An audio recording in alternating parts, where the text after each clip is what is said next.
और अब बात कश्मीर की। जी हां, कश्मीर बिक रहा है, बोलो खरीदोगे? दरअसल अगले आधे एक घंटे तक आपको यह रिपोर्ट बहुत ज्यादा गौर से देखनी चाहिए, क्योंकि आज हम करने जा रहे हैं कश्मीर और कश्मीरी पंडितों के साथ हुए बहुत बड़े छल का बहुत बड़ा खुलासा। देखिए कैसे बीते 20 सालों में जम्मू कश्मीर की सरकारों ने घाटी में कश्मीर फॉर सेल का बोर्ड टांग दिया था।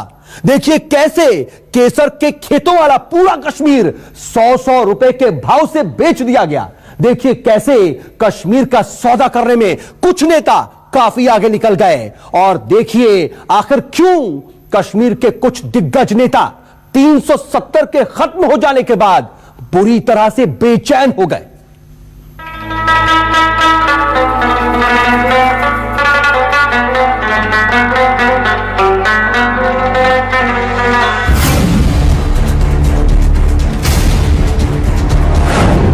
पहले जमीर बेचा, फिर जमीन बेच दी।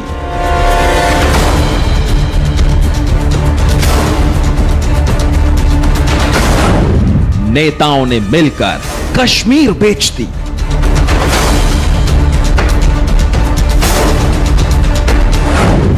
कश्मीरी पंडितों के साथ सबसे बड़ा छल एक्सपोज।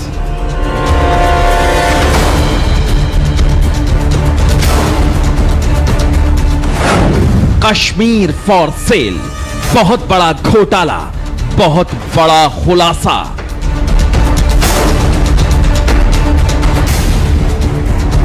ये जो गुजर बकरवाल नो मैरिज कम्युनिटी है, इनके साथ छेड़छाड़ मत कीजिए।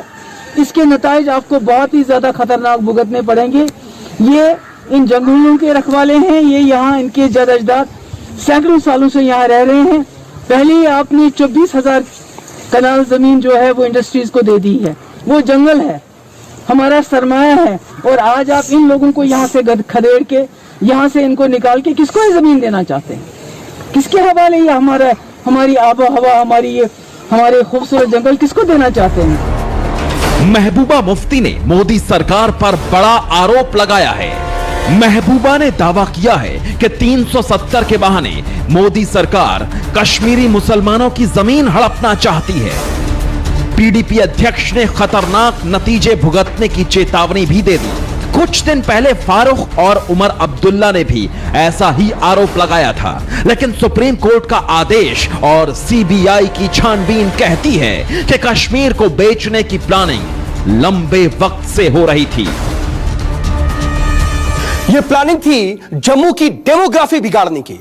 यह प्लानिंग थी कश्मीर की इंच इंच जमीन बेच देने की। यह प्लानिंग थी हिंदुस्तान से गद्दारी की। लेकिन 370 हटते ही कश्मीर के बड़े नेताओं की प्लानिंग फेल हो गई। 370 हटने के बाद अब वो अपने चहेतों को जम्मू कश्मीर में सरकारी जमीनों की बंदरबाट नहीं कर पाएंगे। महबूबा मुफ्ती इसलिए बेचैन है क्योंकि वो जम्मू और कश्मीर की पूरी डेमोग्राफी चेंज करने के अपने नापाक इरादों में अब कामयाब नहीं हो पाएगी। ये बौखलाहट इसलिए है क्योंकि जम्मू कश्मीर में 20 सालों से चला आ रहा रोशनी योजना घोटाला अब एक्सपोज हो गया है। इस रिपोर्ट को गौर से देखिए, क्योंकि अगले 5 मिनट में आपको 4 बड़े सवालों के जवाब मिल जाएंगे। सवाल नंबर 1, 25,000 करोड़ का कश्मीर फॉर सेल घोटाला कैसे हुआ? सवाल नंबर 2, 2001 से चल रहा कश्मीर फॉर सेल घोटाला किसने किया? सवाल नंबर 3, कश्मीर में हुए सबसे बड़े घोटाले का पता कैसे चला? और सवाल नंबर 4, घोटाले का पता चलने के बाद क्या क्या और किस किस पर एक्शन हुआ? जो भी व्यक्ति होगा, चाहे वो कश्मीर से हो चाहे जम्मू से हो, फर्क ये नहीं पड़ता, लेकिन उन्होंने गलत तरीके से इस रोशनी एक्ट की आड़ में उसका फायदा लिया है। तो मुझे लगता है कि अगर सरकार ने इस प्रकार का कानून निकाला है तो इसमें जो बड़े लोग हैं उनका नाम पहले आना चाहिए। अगर कोई कनाल ये कोई 1 मरला 2 मरला 3 मरला में बसा है तो उसके बारे में कंसिडर करना चाहिए। बड़ी मछलियों को छोड़ करके अब ये सारी गाज उन पर गिरे, ये भी गलत है। सबसे पहले समझिए कि कश्मीर की जमीन को कौड़ियों में बेचने वाला ये घोटाला है क्या, और कैसे जम्मू कश्मीर के 370 का समर्थन करने वाले नेताओं ने पिछले 20 सालों में पूरा कश्मीर कौड़ियों के दाम अलगाववादियों को बेच दिया। डेमोक्रेसी के चार पिलर है, समझिए 4 के 4 पिलरों में जिसको दाव लगा उससे वो दाव लगाया और जमीन ले ली। इसके बाद 2001 में डॉक्टर फारूक अब्दुल्ला ने एक कानून लाया था कि जिसके पास भी जमीन है, एक रोशनी एक्ट बनाया गया था कि वो जमीन की कीमत डाली जाएगी और मालिकों से वो पैसे लिए जाएंगे, मगर कुछ ऐसा नहीं हुआ। और अब समझिए कश्मीर फॉर सेल घोटाला है क्या। दरअसल 2001 में आया रोशनी एक्ट, तब के मुख्यमंत्री फारूक अब्दुल्ला ने जोतने वालों की जमीन का नारा बुलंद किया। रोशनी एक्ट में प्रावधान किया कि कश्मीर में खेती लायक सरकारी जमीन पर जिसने भी अवैध कब्जा कर रखा है उसे जमीन बेच दी जाएगी। इस तरह फारूक अब्दुल्ला सरकार ने 2 लाख कनाल जमीन का फारूक अब्दुल्ला की सरकार ने यह दावा किया था कि इससे सरकार को 25,000 करोड़ मिलेंगे। इस रकम का इस्तेमाल जम्मू कश्मीर में बिजली बनाने के लिए किया जाएगा। इसलिए फारूक अब्दुल्ला ने इस योजना का नाम रोशनी योजना रख दिया। अब देखिए कैसे सरकारें सरकारी कागजों में खेल करती रहीं और पूरे कश्मीर को कौड़ियों में बेच दिया गया। 2007 में रोशनी एक्ट में संशोधन हुआ, जमीन मुफ्त में बांटी जाने लगी। 1 कनाल जमीन सिर्फ 100 रुपए की प्रोसेसिंग फीस लेकर बांट दी गई। अब आपको बता दें कि मामले की जांच सीबीआई कर रही है। साथ ही साथ जिन भी लोगों ने इस जमीन को हड़पा हुआ है, यानी जिन लोगों को यह जमीन दी गई है, उन लोगों के नाम 6 महीने तक सार्वजनिक किए जाएंगे और 6 महीने के भीतर वो तमाम भूमि जो है सरकार वापस लेगी। और सरकार की ओर से भी इस बात को साफ कर दिया गया है, चाहे छोटी मछली हो या बड़ी मछली हो, यानी बड़ी से लेकर छोटी मछली तक कोई भी बचेगा नहीं। जिन भी लोगों ने यह जमीन अपने नाम करवाई है उनको इस जमीन को वापस सरकार को देना होगा। और यह भी साफ किया गया है कि जिन रसूखदार लोगों ने गलत कागजों का इस्तेमाल कर यानी नकली कागज लगाकर इस सरकारी जमीन को हड़पा है, उनके खिलाफ मामला भी दर्ज किया जाएगा। अब सरकार जो है, उच्च न्यायालय ने साफ कर दिया है कि 6 महीने के अंदर उन सभी लोगों को जमीन वापस देनी होगी जिसने इस सरकारी जमीन को हड़पा हुआ है। मामले की जांच सीबीआई कर रही है। अगर मैं आपको एग्जांपल से समझाऊं तो जिस जगह पर मैं अभी खड़ा हूं, यहां पर दरअसल एक आपको मैदान दिख रहा है। यह जो भूमि है, यहां पर क्या है जम्मू कश्मीर में कि अगर मान लीजिए कि जो रोशनी योजना एक्ट के तहत घोटाला हुआ है, अगर किसी को 10 कनाल भूमि दी गई है, 1 कनाल में 20 मरला आती है। यह हम एग्जांपल देख के आपको बता रहे हैं कि अगर किसी के हाथ जो है 10 कनाल भूमि लगी है जो सरकारी जमीन पर जिसने कब्जा किया होता, अगर वो सरकारी फीस देता, अगर 1 लाख फीस बनती, उसने 1 लाख नहीं दी बल्कि उसने 10,000 दिए। दरअसल ये एग्जांपल दे रहे हैं कि ऐसा हुआ। इसीलिए हम कह रहे हैं कि सरकारी जमीनों की इस कदर बंदरबाट की गई, औनी पौने दांव में जो है सरकारी जमीन को बेचा गया। दावा यह किया गया कि यह जमीन उन लोगों को दी जाएगी जो लंबे वक्त से उस जमीन पर खेती कर रहे हैं, लेकिन बाद में अपने पसंदीदा लोगों को पूरा कश्मीर 100 रुपए कनाल के रेट पर नीलाम कर दिया गया। गरीबों की मदद के नाम पर शुरू हुई स्कीम में जमकर घोटालेबाजी हुई। ये कानून 2001 में फारूक अब्दुल्ला की सरकार ने बनाया था, फिर 2004 में मुफ्ती ने इसे आगे लिया और 2007 में गुलाम नबी आज़ाद की सरकार ने इसे बहुत सिनिस्टर तरीके से पेनिट्रेट करके सोसाइटी में एक कम्युनल एजेंडा के तहत इंप्लीमेंट किया। महबूबा मुफ्ती ने एक दिन ऑर्डर निकाला 14 फरवरी 2018 का 4 पेज का वो ऑर्डर, जिसमें डीएम और एसएसपी को निर्देश दिए गए थे कि अगर कोई मुसलमान जम्मू संभाग में जमीन पे कब्जा करता है आप उस पर कोई कार्रवाई नहीं करेंगे। कोई ऑर्डर अगर मुसलमान को जमीन से बाहर निकालने के लिए आदेश जारी करता है, आप उस ऑर्डर को कैरी आउट करने के लिए पुलिस असिस्टेंस प्रोवाइड नहीं करेंगे। जमीन के बड़े बड़े पट्टे अलगाववादी नेताओं और उनके बच्चों के नाम कर दिए गए। पूर्व राज्य मंत्री ताज मोहिउद्दीन की 3 बेटियों ने कौड़ियों में जमीन ले ली और कई बड़े नेताओं का नाम इस घोटाले में सामने आया है। कई पूर्व मंत्री, विधायक, सरकारी कर्मचारी, पुलिस ऑफिसर और उद्योगपतियों का नाम इस घोटाले में सामने आ रहा है। लेकिन नेशनल कॉन्फ्रेंस, पीडीपी और कांग्रेस के नेता इसे बदले की कार्रवाई बता रहे हैं। रोशनी एक्ट का यहाँ तक तल्लक है, ये हाई कोर्ट के डिवीजनल बेंच ने इसमें फैसला दिया है। उन्होंने सीबीआई की जांच के लिए कहा है, तो सीबीआई की रिपोर्ट का हमें इंतजार करना चाहिए अगर कोई ऐसी बात है तो। बाकी जिस नीयत से ये एक्ट बनाया गया था उसमें कोई घोटाले की बात नज़र आती नहीं, मगर फिर भी ऑनरेबल हाई कोर्ट ने जो कहा है हमें उसका एहतराम करते हुए सीबीआई की रिपोर्ट का इंतजार करना चाहिए। कानून में कोई घोटाला नहीं है। अगर कानून का मिसयूज हुआ है, कानून का किसी ने दुरुपयोग किया है, किसी ने दुरुपयोग करवाया है, वो जुर्म है, वो स्कैंडल है। वो स्कैंडल की जांच हो, वो अच्छी बात है कि अगर कानून का मिसयूज किया और उसके तहत जो है फायदा लिया, फायदा देने वाला, फायदा लेने वाला, वो बेनकाब होना चाहिए, उनके खिलाफ कार्रवाई होनी चाहिए। कश्मीर के साथ छल यही नहीं रुका, जम्मू की डेमोग्राफी बदलने की कोशिश की गई। जम्मू में जितने लोगों को इस स्कीम में पट्टा दिया गया उनमें से 94% मुस्लिम थे। जांच में सामने आया कि ऐसा जानबूझकर किया गया। अल्टीमेटली ये सारा एक स्कैम बन के उभरा और इसमें मैक्सिमम बेनिफिशियरीज जो हैं वो हमारे पॉलिटिशियंस हैं, हमारी पॉलिटिकल पार्टीज हैं, हमारे ब्यूरोक्रेट्स हैं, वो लोग जो माफिया है वो है, इसमें बेनिफिशियरीज हैं। प्लस इसे पॉलिटिकल रीजंस के लिए भी इस्तेमाल किया गया जम्मू की डेमोग्राफी को चेंज करने के लिए, जम्मू को हिंदू विहीन बनाने के लिए। जिस तरीके से इस्लामिस्ट्स ने कश्मीर को 90s में बनाया, उस साजिश का भी रोशनी एक्ट एक हिस्सा था। जहां जहां मुसलमान अप्लाई करता था, रोशनी एक्ट के तहत उसे जमीन दे दी जाती थी, सरकारी जमीन। इनफैक्ट बाहर से मुसलमानों को लाके हिंदू डोमिनेटेड एरियाज में बैठाया गया और उनके नाम पे जितनी भी उन्होंने एप्लीकेशंस अप्लाई की, ओवरवेलमिंगली 90% से अधिक एप्लीकेशंस उनकी सक्सेसफुली रोशनी कानून में इन्होंने प्रोसेस की। और केवल रोशनी ही एक टूल नहीं था, इसके अलावा और भी बड़े सारे टूल्स डिप्लॉय किए गए थे जम्मू की डेमोग्राफी को चेंज करने के लिए। घोटाला खुला तो जम्मू कश्मीर हाईकोर्ट ने रोशनी एक्ट को असंवैधानिक करार दे दिया। लेकिन यह मामला इतना बड़ा है कि हाईकोर्ट ने तुरंत इसकी सीबीआई जांच का आदेश दिया है। हाईकोर्ट ने इस योजना के तहत की गई पूरी कार्रवाई को रद्द कर दिया है। अब हर वो नाम सार्वजनिक होगा जिसे कौड़ियों के भाव जम्मू कश्मीर की सरकारी जमीन बांट दी गई।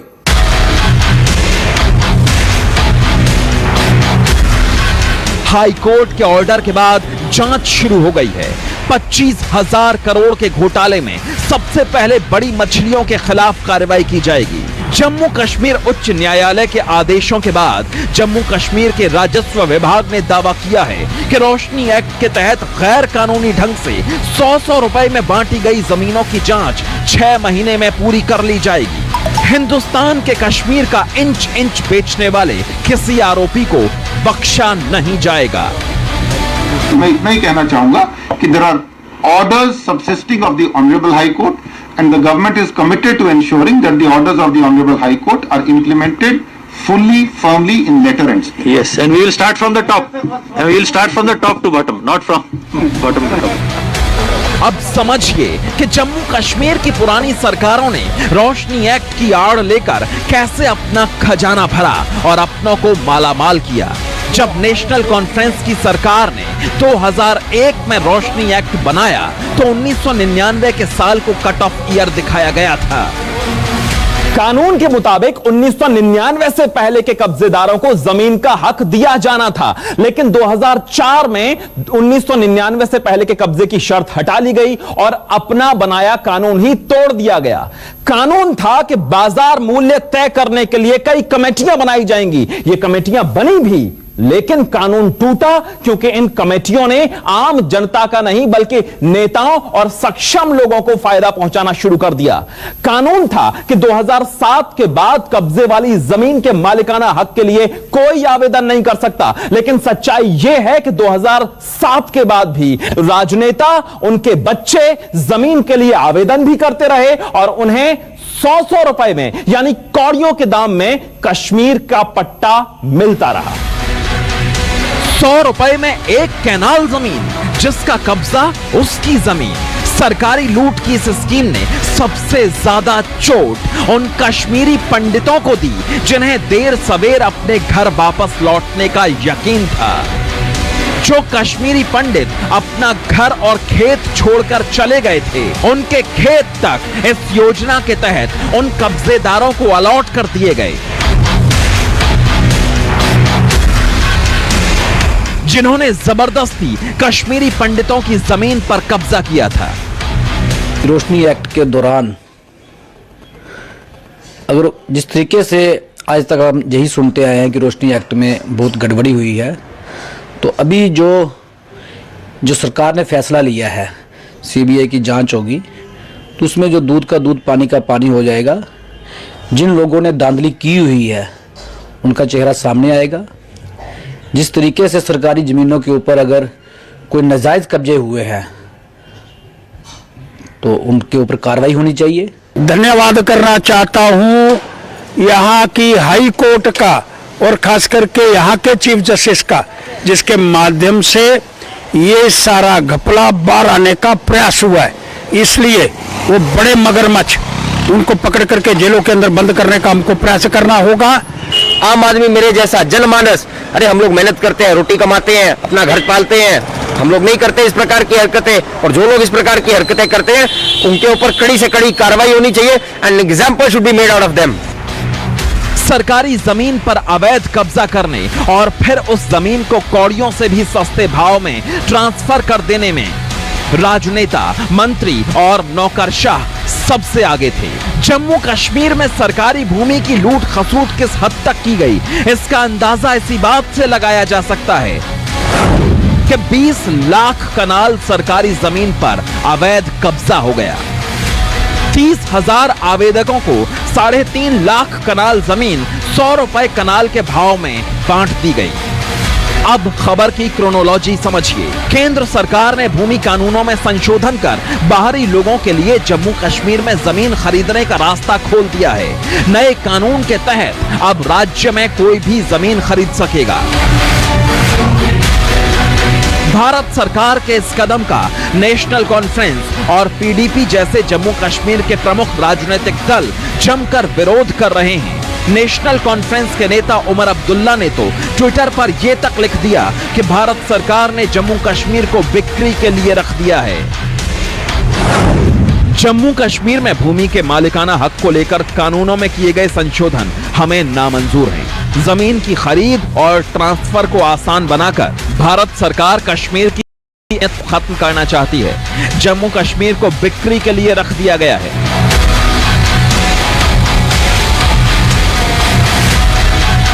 अब समझिए कि क्यों गुपकार गठबंधन कश्मीर में 370 की वापसी के लिए बिलबिला रहा है। क्यों अलगाववादी ताकतें 35A के लिए छाती पीट रही हैं। क्यों अब्दुल्ला एंड अब्दुल्ला अपने देश के मसले में चीन जैसे दुश्मन की दखलंदाजी चाहते हैं। मैंने तो चीन के प्रेसिडेंट को कभी यहाँ बुलाया नहीं और उन्होंने आर्टिकल 370 को लेकर ये कहा कि हमें ये कबूल नहीं है।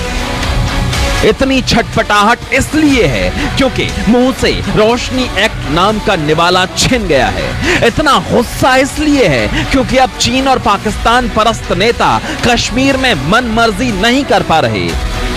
अब कौड़ियों में कश्मीर को बेच नहीं पा रहे, जम्मू की डेमोग्राफी को बदल नहीं पा रहे, आतंकियों के परिवार को जमीन के पट्टे नहीं हो पा रहे और नेता जमींदार नहीं बन पा रहे। Bureau report, news 24।